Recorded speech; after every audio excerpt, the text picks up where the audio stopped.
चुनावी कुरुक्षेत्र की रणभूमि बन चुके उत्तर प्रदेश में सियासी पारा अपने चरम पर है। गुरुवार को दिल्ली के मुख्यमंत्री अरविंद केजरीवाल और समाजवादी पार्टी के राष्ट्रीय अध्यक्ष अखिलेश यादव की संयुक्त प्रेस वार्ता हुई। प्रेस वार्ता को संबोधित करते हुए अरविंद केजरीवाल ने कहा कि मोदी जी अपने लिए नहीं बल्कि देश के गृह मंत्री अमित शाह के लिए जनता से वोटों की अपील कर रहे हैं। उन्होंने कहा कि मोदी जी अपने 75 साल पूरा करते ही अमित शाह को देश का पीएम बनाना चाहते हैं। अगर मोदी जी चुनाव जीते तो 2 महीने में ही उत्तर प्रदेश के मुख्यमंत्री योगी आदित्यनाथ को हटा दिया जाएगा, क्योंकि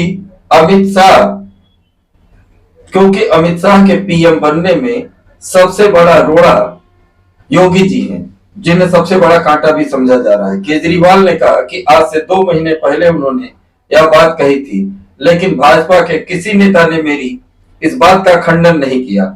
उन्होंने कहा कि लोकसभा चुनाव में भाजपा ज्यादा से ज्यादा 220 सीट पाएगी, इससे अधिक सीट किसी कीमत पर नहीं पाएगी।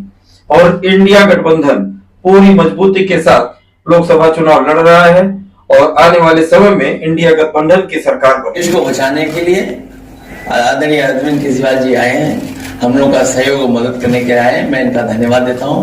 और आप पार्टी इंडिया गठबंधन समाजवादी पार्टी हम सब मिलकर के भारतीय जनता पार्टी को हटाने जा रहे हैं। तो बीजेपी उसको कैसे उनकी कौन सी बात सच निकलेगी? अभी आपसे कहा कि 75 साल वाला जो वो है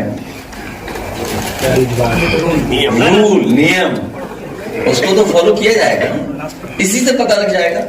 पिछले 75 साल का जनसंघ का, आरएसएस का, थ्रू आउट ये लोग रिजर्वेशन के खिलाफ रहे हैं।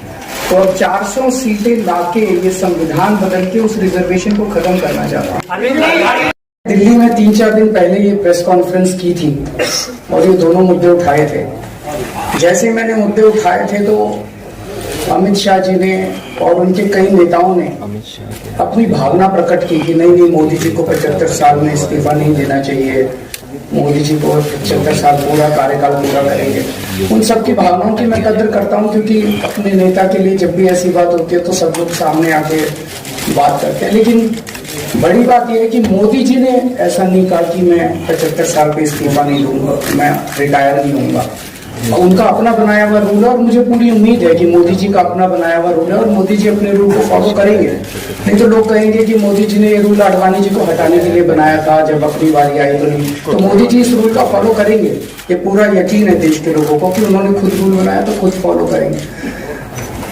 दूसरी बड़ी बात जो हुई कि जब मैंने कहा कि योगी आदित्यनाथ जी को 2 महीने में हटा दिया जाएगा, इस पे अभी तक भाजपा के किसी नेता की टिप्पणी नहीं आई। 4 दिन हो गए, इसका मतलब ये तो कंफर्म करता है कि उन्होंने पूरी प्लानिंग कर ली है और उनके पक्ष में कोई बोलने के लिए तैयार नहीं है योगी आदित्यनाथ जी के। तो उनका हटना अब लगभग तय है कि योगी आदित्यनाथ जी को उत्तर प्रदेश के सीएम पद से हटाया जाए। दूसरी चीज, मैं उत्तर प्रदेश के सभी मतदाताओं को कहना चाहता हूं कि पिछले 4-5 महीने से इन्होंने शोर मचा रखा है 400 पार 400 पार 400। क्यों? कहते हैं नहीं, मोदी जी कुछ बड़ा काम करना चाहते हैं। तो लोगों ने खोद के पूछा, भाई क्या बड़ा काम करना चाहते हैं, कुछ बताओ तो सही। तो उन्होंने नहीं बताया। लोगों ने फिर अंदर से पता किया कि बड़ा काम ये करना चाहते हैं कि देश से रिजर्वेशन खत्म करना चाहते हैं। हम जानते हैं कि इनका जो पूरा इकोसिस्टम है, आरएसएस, बीजेपी, शुरू से ये लोग रिजर्वेशन के खिलाफ रहे हैं। इनकी पूरी की पूरी मानसिकता रिजर्वेशन के खिलाफ रही है।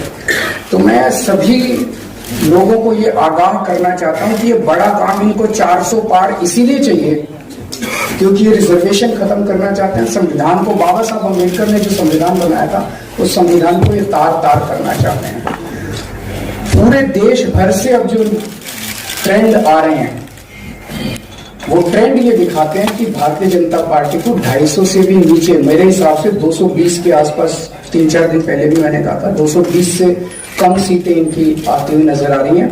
आप हिसाब लगा लीजिए। मैं हरियाणा होके आ रहा हूँ कल परसों, हरियाणा में इनकी बहुत कम हो रही है, दिल्ली में इनकी बहुत कम हो रही है, पंजाब में मुझे नहीं लगता इनकी कोई सीट आ रही है, कर्नाटक में इनकी काफी कम हो रही है, महाराष्ट्र में इनकी बहुत कम हो रही है, बंगाल में इनकी कम हो रही है, यूपी में इनकी कम हो रही है, बिहार में इनकी कम हो रही है, झारखंड में इनकी कम हो रही है, राजस्थान में इनकी कम हो रही है। तो इनकी सीटें आ कहाँ रही हैं? तो इनकी 220 के नीचे सीट आ रही हैं। इनकी सरकार, बीजेपी की सरकार नहीं बन रही है, इंडिया गठबंधन की सरकार बनेगी और इंडिया गठबंधन की सरकार जो है वो देश को एक प्रगति के रास्ते के ऊपर लेके जाएगी। इस तरह से जो पूरे देश के अंदर एक नेगेटिविटी इन लोगों ने फैलाई है उसको हम लोग ठीक करेंगे। और उसका सबसे पहले उस रूल के तहत आडवाणी जी को और मुरली मनोहर जोशी जी को रिटायर किया गया था और उसके बाद तमाम यशवंत सिन्हा जी, सुमित्रा महाजन जी, कई लोगों को यहाँ टिकट नहीं मिली। कई लोग जो पद पे बैठे हुए थे उनको पद से इस्तीफा दिलवा के उनको हटाया गया। ऐसे कई सारे लोग हैं। तो अब अगले साल 17 सितंबर को प्रधानमंत्री मोदी जी 75 साल के होंगे और मोदी जी ने तय कर लिया है कि अमित शाह जी को वो अपना वारिस बनाएंगे और अमित शाह जी अगले साल 17 सितंबर को देश के प्रधानमंत्री बनाने का उन्होंने तय किया है मोदी जी ने।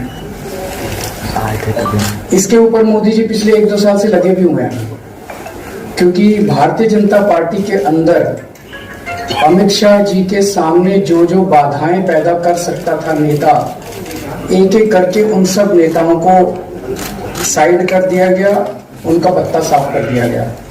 शिवराज सिंह चौहान को हटा दिया गया, वसुंधरा राजे को हटा दिया गया, डॉक्टर रमन सिंह को हटा दिया गया, देवेंद्र फडणवीस को खत्म कर दिया गया, खट्टर साहब को खत्म कर दिया गया, एक एक करके सबको खत्म कर दिया गया।